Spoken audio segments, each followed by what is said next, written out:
English shorthand dictation at 100 words per minute. Ready? Start. During the third quarter of this century, the world has seen unprecedented progress comprising in these about 25 years an order of economic growth which is unparalleled in human history. And yet, around the close of this quarter century, more specifically over the last 8 months or so, the world has also been engulfed by numerous problems. There is even danger that the present international economic system, which has been the sheet anchor of the orderly development of the post Second War world economy, may collapse.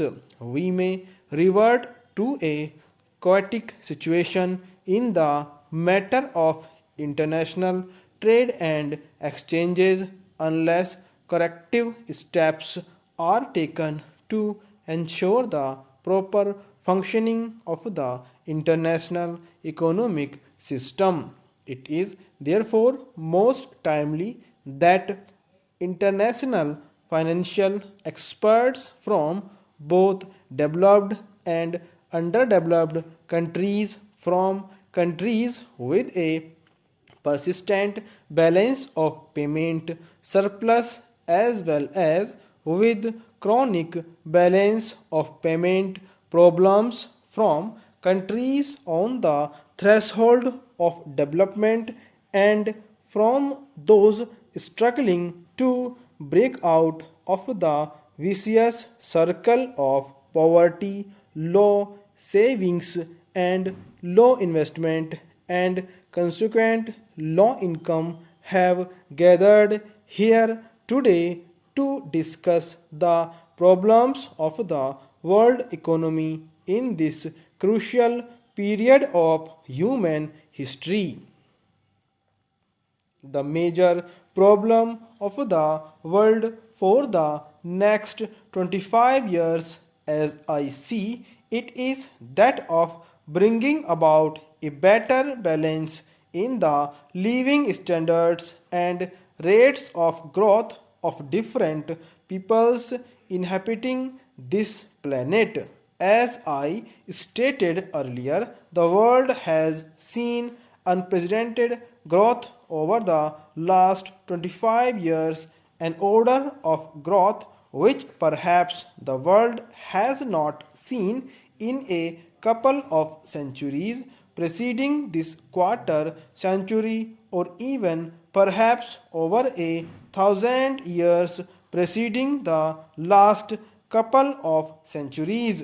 Nonetheless, this growth has occurred only in certain parts of the world and has left behind vast sections of the human race living in conditions prevailing in the Middle Ages or even worse. This inevitably gives rise to tensions and to problems of international exchanges which are deep seated and for which all thinking men have to find an adequate solution. In the race for growth, we cannot afford to forget or to neglect the conditions of life and the prospects of growth for large sections of the world population. Large disparities lead to tensions and create manifold problems and discrepancies with a country. With improved communications, the same is likely to hold true for the Committee of Nations. The basic problem that faces the world today, in my view, is one of orderly growth of all nations. The 1960s were declared by the United Nations as the first development decade and a fair amount of growth was achieved by many developing countries during those 10 years, though in retrospect one finds that the rate of growth achieved by developing countries has still been less than the rate of growth achieved by the developed countries generally. The second development decade, however, has not seen even this modest rate of growth in so far as the developing countries are concerned.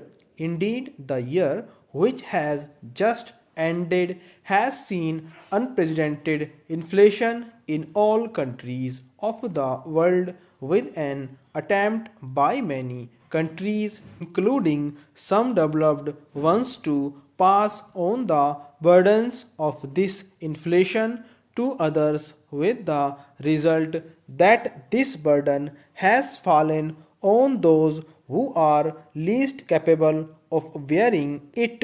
There has also been a cooling off of the spirit of cooperation and international assistance which has characterized the previous decade.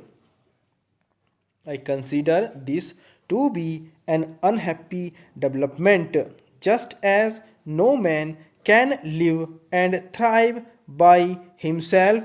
No country can prosper today in isolation or in complete disregard of the well being of its neighbors and of its trading partners around the world.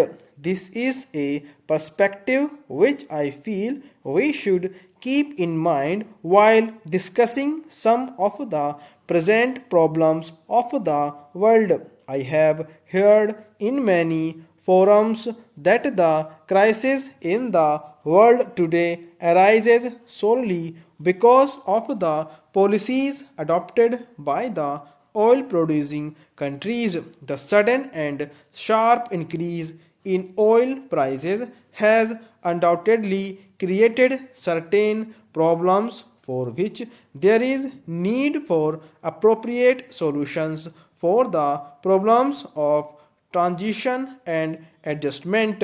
But we seem to forget that oil is a wasting resource, that for decades the price of oil has no relationship to the real cost of this primary source of energy in terms of the cost of its alternatives, and that the trade and aid policies of the developed countries have also been onerous for many developing countries, the more so because of the long history of such policies.